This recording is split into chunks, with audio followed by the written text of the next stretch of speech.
to show that just because you're little, you're a kid or a teen or whatever, that you can still be fired up for God just like the adults can.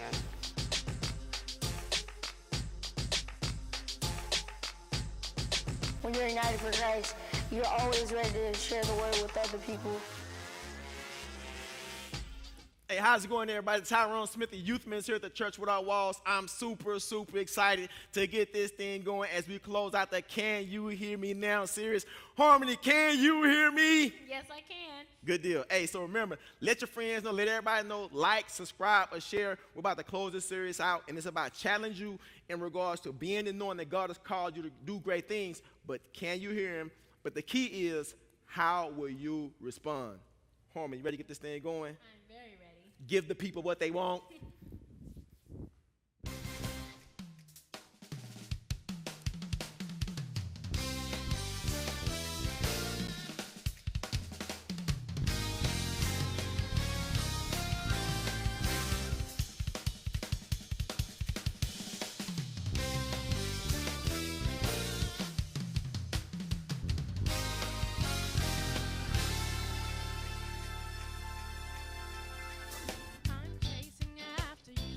No matter what I have to do, 'cause I need you more and more.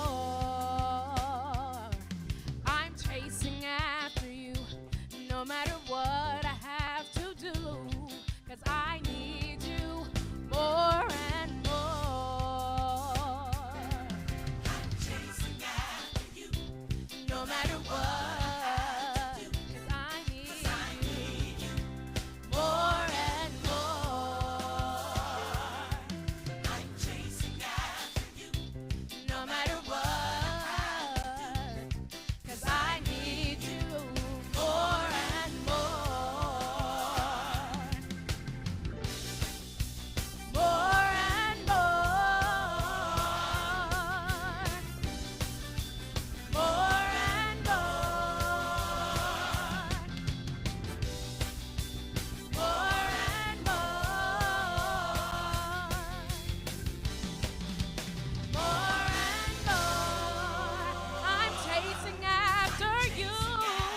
No matter what,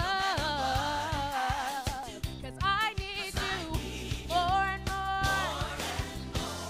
Yeah, yeah. I'm chasing after you, Lord, 'cause I need you more and more. More and more. More and more.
don't know how, but you did it. Made a way. Standing here, not knowing how we'll get through this test, but holding on to faith, you know best. And nothing can catch you by surprise. You've got this figured out, and you're watching us now. And when it looks as if we can't win, you wrap us in your arms and step in. Everything we need you supply. You've got this in control, and now we know that you made a way. When our backs were against the wall and it looked as if it was over, you made a way. And we're standing here only because you made a way.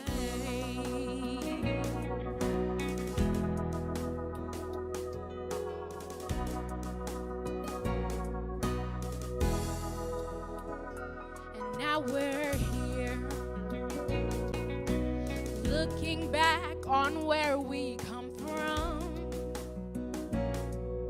Because of you and nothing we've done to deserve the love and mercy you've shown, but your grace was strong enough to pick us up. Oh, you made a way. When our backs were against the wall and it looked as if it was over, oh, you made a way. And we're standing here only because you made a way. You made a way. When our backs were against the wall and it looked as if it was over, oh, you made a way. And we're standing here only because you made a way. Oh, and you move mountains and you cause walls to fall with your power. You perform miracles. There is nothing that's impossible. And we're standing here only because you move mountains. You cause walls to fall with your power. Perform miracles. There is nothing that's impossible. And we're standing here only because you move mountains. You cause walls to fall with your power. Perform miracles. There is nothing that's impossible. And we're standing here only because you made. And we're standing here only because you made. We're standing here only because you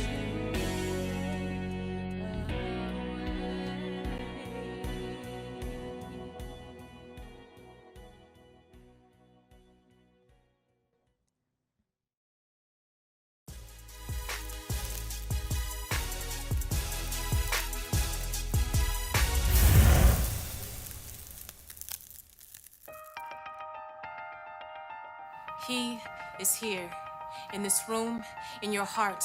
He is near, nearer than breath, heartbeats, nearer than you are to you, nearer than second chance or next opportunity, closer than tonight or yesterday.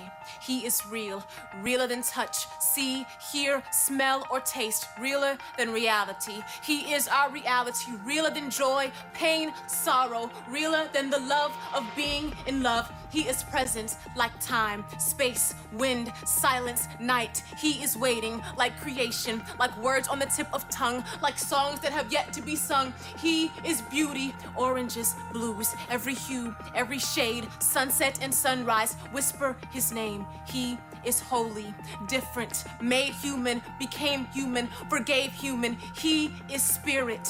He cannot be touched, explains like sweet seconds of prayers, like grandmother on knees, wood floor bare. He is son, distinctly three, distinctly one, the only wise, the only resurrector of lives. He is king. No earthly throne can house, no amount of elegant words can espouse. He is moment and voice, power of choice, in word and deed, in fruit and seed, pierced side, nailed hands, nailed feet, innocent wounds that bleed. He is believe and trust. He is enough. He is all. He is call and purpose. Everything that we can sacrifice, he's worth it and more, much more. Our good deeds are mere pennies. We'll never even the score. He is behold and wow. He is who, what, when, why, how. He puts on the show. He's the one we come to see. He is soul's cry and sinner's plea. He is the epitome. He's the one no one can light a candle to or come within a 1,000,000-foot pole of. He is above. He is a father's love. He is maker of ways, of earth and wind. Ancient of days, has no fear. Have no fear. God is here.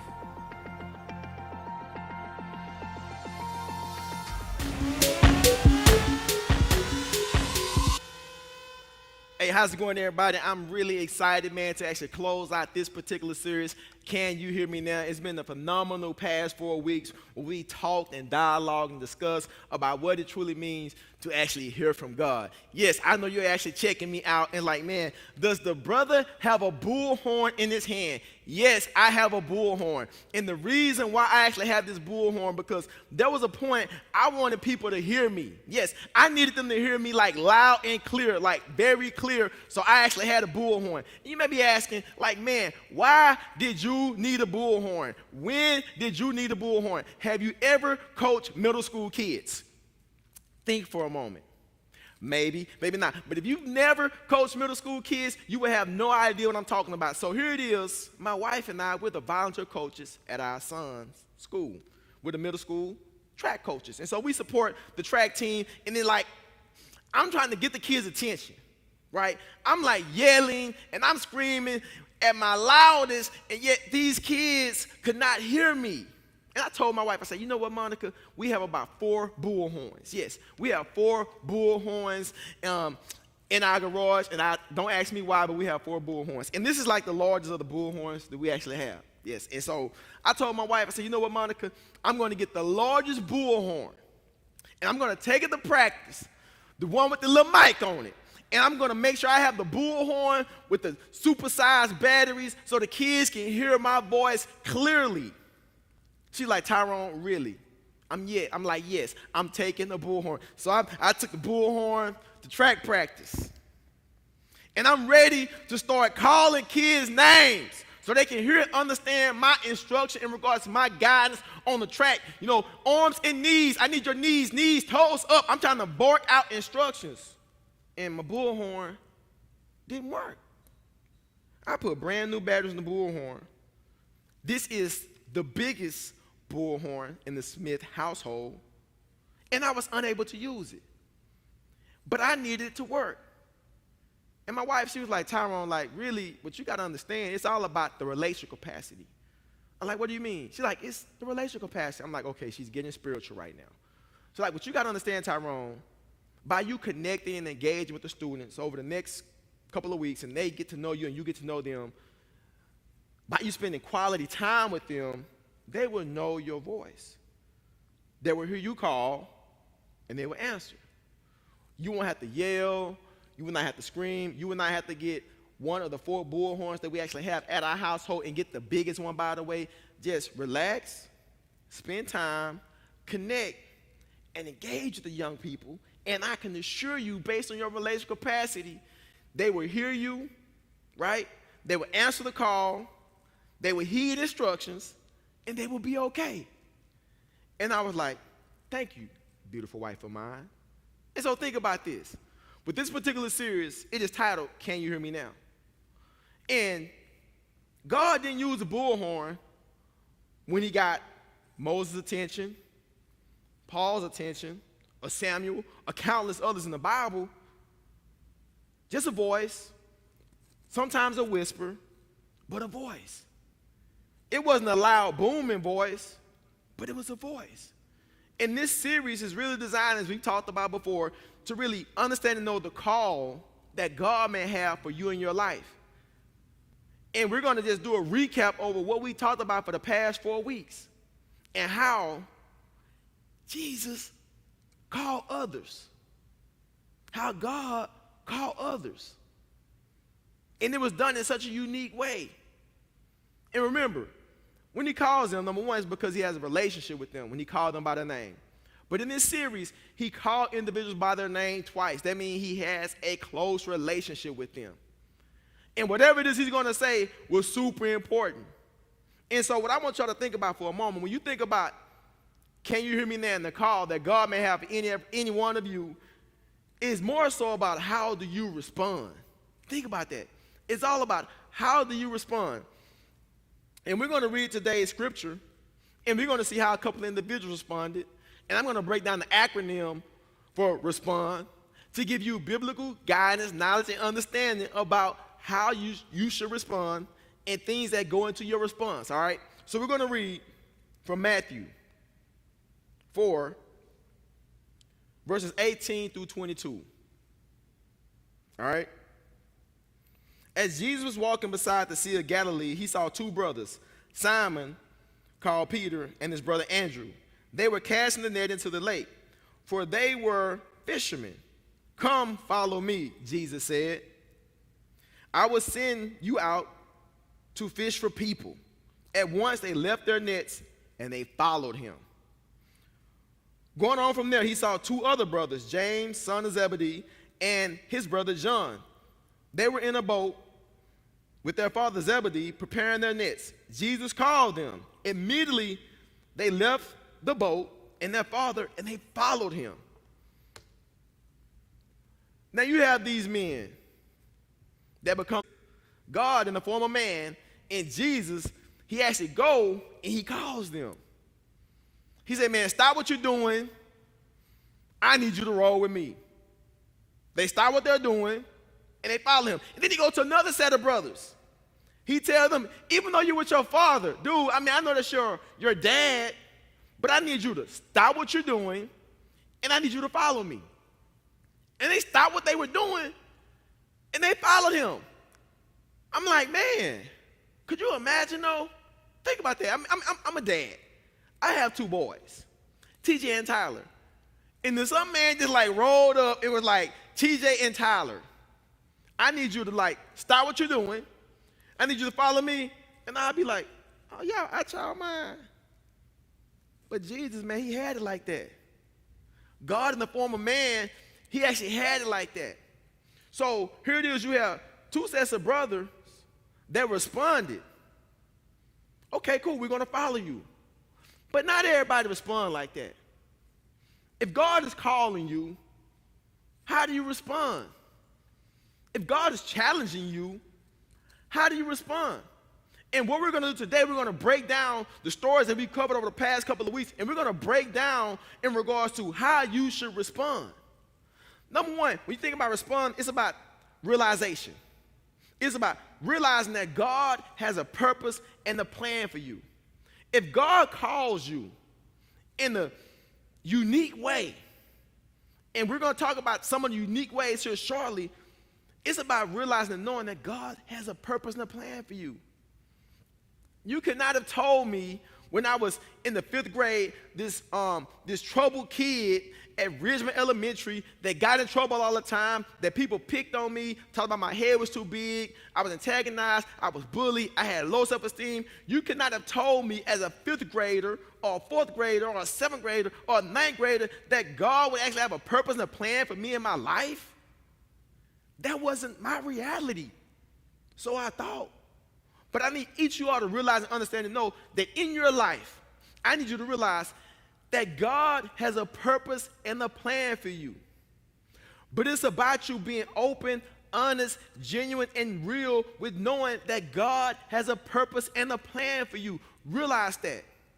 But yet I can say realize that, and a lot of you all out there will come up with excuses.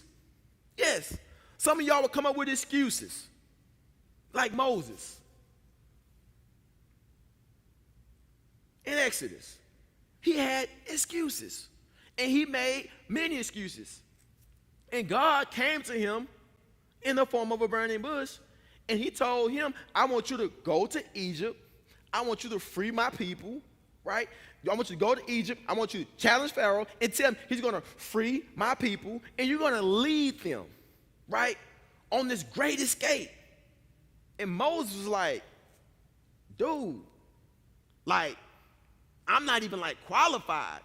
Excuse. But here it is. God is calling him. And when you think about your life, is God calling you to do something, but you're constantly coming up with excuses? Moses came up with all the excuses. He was like, man, what will I say? I stutter all the time. I don't have the best vernacular. I'm not the smartest. I'm not the coolest. I'm not the best person that should do this job. I think you should actually go and get somebody else. Excuses. And a lot of you all make excuses. Why not understand and know that God can use you in a tremendous way? Why not put your selfish thoughts aside and put God at the center and see how much better that you will be as a person? Realize the purpose and the call and the plan that God has for you. But you don't have to make excuses. People constantly make excuses.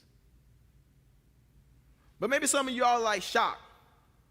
Like, man, you know, like, how could God actually use me, right? I'm shocked. You're shocked. Maybe like Paul. Paul was shocked. Could you imagine Paul's story in Acts? Paul of Tarsus, who used to be called Saul, who persecuted Christians because he didn't believe anything about the Father, the Son, and the Holy Spirit. He was like, man, I'm going to kill everybody that believe. You know, he just killing people, just done with them. But yet he had to take this journey to Damascus. And on the road to Damascus, he was hit by this bright light. And he heard this voice. And he was shocked. And he was like, who are you? Yeah, he was shocked. God may be calling you to do something right now based on where you are, based on what you're dealing with, going through, and experiencing. But he may reveal himself unto you in such a way that it may shock you. Somebody may come to you and say something like, man, or girl, man, I believe that you're going to do something special with your life. I'm sure you're going to be a game changer, a difference maker. And you're like, no, not really, not me. That can't be me. You may be shocked one day. Like Paul, he was shocked. A bright light. I'm going to go persecute some Christians. And God, is that you calling unto me, but yet giving me instructions? I'm sure he was shocked. I'm sure that Moses was shocked when he's out tending to the sheep and he see a burning bush. Yes, a bush that's burning, and there's a voice coming from the bush. I would have been shocked as well.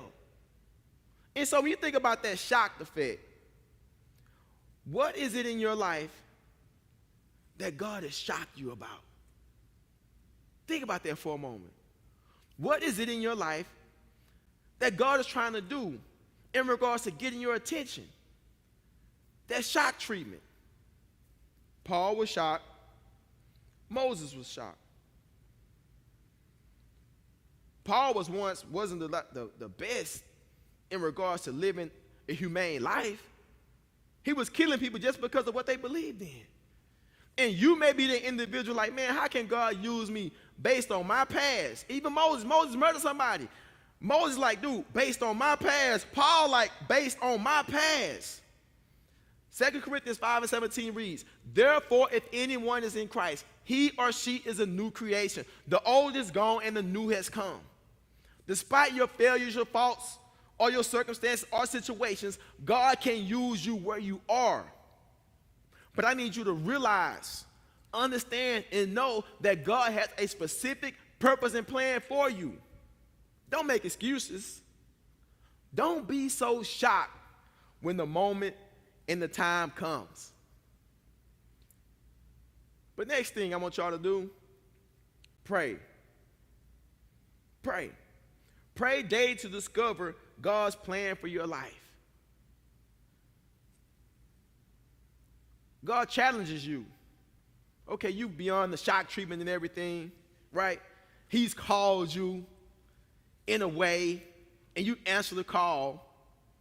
But I need you to pray over your life in regards to how will God use you? How will God use me in this moment and in this time? Because I can assure you, with so many different wild and crazy things going on in the world, there's a purpose that each and every one of us hold. But we need to pray for guidance, for wisdom, and understanding in regards to the direction that God will give unto us in regards to the big picture things that we may need to do. To pray is have an intentional, genuine conversation with God. What's on your mind, what's on your heart, because he already knows what's on your mind and what's on your heart, but it's about you being intentional about having this open communication in prayer and dialogue and discussion with God, because why? It's necessary. It is necessary for you to respond to God in prayer. And it's about you being honest with yourself about the call, the purpose, and the position that he's given unto you. But there's something you got to be aware of, everybody. You got to overcome obstacles. Overcome obstacles on your way to God. If you want to follow God's call, you will encounter various obstacles. Yeah, you're going to encounter various obstacles. There are things you're going to deal with and things you're going to go through. There were things that Moses dealt with and Moses actually went through. Obstacles.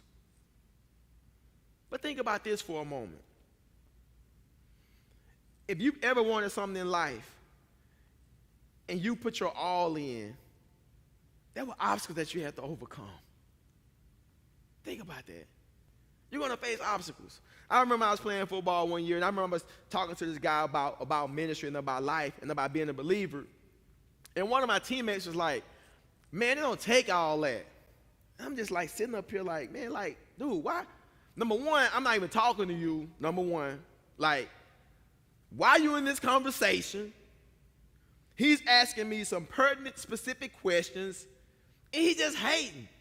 Understand this, guys. There's a hater born every 2.4 seconds, but you have to let your haters be your motivators. Guys, understand this. Haters actually motivate you to get beyond the circumstance and the situation. In regards to a hater is an obstacle. Failure. Unforeseen situation. Obstacles come up. People come up that are used as obstacles, as haters in certain circumstances and situations. But understand this. If God has called you to do something, be true to it. Moses had to be true to it because he had obstacles. He had to prove to Pharaoh all these different things that were necessary in regards to the bigger picture, but they were just obstacles. Don't let anything hold you back, because for the past 4 weeks, we've talked about in depth about what it means to really answer the call in regards to your life, your purpose, and your mission. It don't matter what people say or think. It don't matter what happened, because life happens. We're dealing with a great obstacle right now, COVID-19. We're dealing with COVID-19, but yet ministers around the world, teachers around the world, cameramen, women, AB teams around the world are not going to let COVID stop them from proclaiming the gospel. We're coming to you virtually right now. Facebook, Instagram, YouTube. We're coming to you virtually. We're overcoming the obstacle. We can't let COVID-19 hold us back from fulfilling the purpose that God has given us. What about you? Think about that for a moment. Obstacles are a part of life, but it's about how will you approach the obstacle when it's before you. All right, here we go right here. How do you respond in nourishment? Nourish your life by connecting with someone that can support you in your journey with God, right? You got to nurture that relationship. You got to nourish a relationship. You got to make a connection to have an intentional accountability, a mentor. Think about it. If you want to nurture your relationship with God in regards to answering the call, connect with somebody, hear what I'm saying? Connect with somebody that can hold you to the expectations that God would actually have for you, whatever it is. Think about that for a moment. Connect with somebody. For me, when I think about my connection in regards to my journey to ministry, I think about my coach, Dennis Brantley. He was my 8th grade coach. And the thing about this particular man, I really appreciated everything about him because he was a believer. He loved the Lord. He loved his family. He was athletic. He's my track coach. And he was just like all about doing things the right way. So he was like my first mentor and accountability partner in ministry because he invited me to a Bible study as an 8th grade student. Fellowship of Christian Athletes had a Bible study before school. He invited me.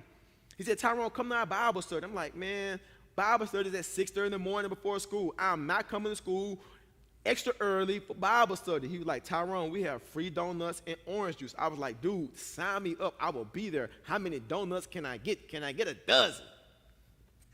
I digress. I'm sorry. But I was there. But I had no idea that free donuts and orange juice was going to change my life. And so here it is. The donuts and orange juice changed my life. I connect with Coach Brantley. I connect this and have this nurturing relationship in regards to growing spiritually as a young man. I found my life scripture, Proverbs 3:5-6, by being a part of the study. Proverbs 3:5-6 reads, trust in the Lord with all your heart and all your ways. Acknowledge him for he will lead your way and direct your path. So I'm connected with Coach Brantley. He's my mentor. He's my accountability partner. I'm nurturing. I'm growing. I'm getting nourishment in regards to my spiritual growth and development as a young man at 13 years old. And here it is. I'm fulfilling at that moment the call that God actually had for me. But I didn't do it alone. So understand this. In regards to your life journey, in regards to whatever God will have you to do or be, connect with somebody, a mentor, somebody that will hold you accountable in regards to the expectations and the life journey that God will actually have for you. Think about that for a moment. Think about that. Connect. Be intentional. And that's one thing that we're going to see here as we go to the next point. Devote. Devote yourself to God daily for guidance in your life. Make time for God. When I think about devote in regards to how you should respond, I think about Samuel. In 1 Samuel, God called out to Samuel. Not once, not twice, but 3 times. And when God called out to Samuel, the first couple of times, Samuel actually thought that it was Eli calling him, but it wasn't Eli. And so Eli responded, God is calling unto you. Be in tune to what he was saying. And from that moment on, Samuel stayed close to the Ark of the Covenant. He became more devoted and connected so he can hear clearly what it is that God would actually have for him. And think about this for a moment. It don't matter your upbringing, where you're from, or where you're at. If you devote more time to God, you can clearly hear and see what it is he may actually have for you. Despite the fact that we live in a noisy world, it's about you understanding and knowing your devotion is key. So if you make time for God, and that time is quality time, God will reveal himself unto you. Think about that for a moment. If you spend intentional quality time, look at Paul, who used to be Saul, Moses, Jonah, David, Samuel, Martha, Mary. I mean, the list goes on and on. But they all devoted their time. And once you devote your time, you respond in such a way where, yeah, you realize you're not overcome by excuses. You know what I mean? Yeah, there may be some shock, but you have time to pray, right? And you can't overcome those obstacles because why? You prayed. But yet, there's a nurture relationship because you have nourishment. Because why? You've devoted time. Can you hear? But it's hard to hear if you haven't made a decision. So if you're tuning in today and you feel led to make a decision for Christ for the very first time, to give your life unto him, to surrender, to give all, because your way hasn't been working. You're like, Father, I give it up, I surrender, because my life isn't going the way that it should go. So if you feel led to respond to today's message, it's about you realizing and knowing that you have the capacity to give your life to Christ today by making a decision to say, I want to win. So if you feel led to make a decision for Christ, I want you to know that this could be your day, this could be your moment in your time. And all you have to do is respond by giving yourself away. Let all those things that have actually held you back from being the best version of yourself, let them go. God is waiting. So today, if you feel led to make a decision for Christ, this could be your moment and this could be your time. Or maybe you're tuning in today and you feel led to rededicate or recommit your life to Christ. It's about you right now. If it's right to be in relationship and fellowship and wrong to be out of relationship and fellowship, hey, hit the reset button. And know that as a church and as a ministry, we're here to help, support, and receive you in your journey. Or maybe you're tuning in today and you feel led to make a decision to join the church membership here at the Church Without Walls. Hey, we're here to accept you and receive you virtually. So if you're here to give your life to Christ today virtually, rededicate your life to Christ, or be a part of the church membership, we celebrate you. We give you a virtual handshake, a virtual hug, a virtual round of applause. And what I want you to do, I want you to go to churchwithoutwalls.org and go to the guest tab, all right, and click accept Christ or join the church. And somebody from our assimilation team will connect and get you going with everything that we have going on here at the Church Without Walls. So we just thank you for making the decision that you've made, and we celebrate you. It's truly an honor and a blessing that you're with us here today, and we thank you. Hey, thanks for tuning in today, man, for being a part of this special message as we close out the Can You Hear Me Now series. It's been a phenomenal moment in time and opportunity to really dive deep into moments and times biblically where God called individuals personally by their name. And if that's you, man, hey, heed the call.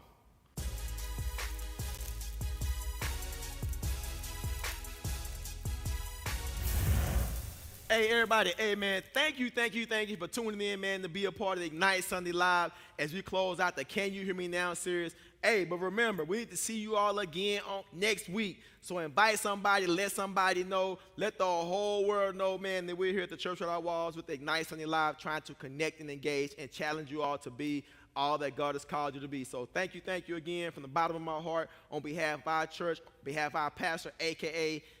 Dr. Ralph Douglas West, the Big Aristotle, or the Big Belichick. We want to just thank you again for tuning in. So right now, we are about to receive the benediction from our pastor, Dr. Ralph Douglas West. Look this way, I want to bless you as we prepare to go into the world as salt and light. And didn't we have a marvelous worship experience today? We are so fortunate to live in an age where we have this kind of technology, where we can bring the gospel of Jesus Christ into your home. In fact, a theme we can use is bring God's house to your house. The Lord bless you and keep you. The Lord make his face smile upon you and be gracious unto you. The Lord lift the light of his countenance on you and grant you his peace.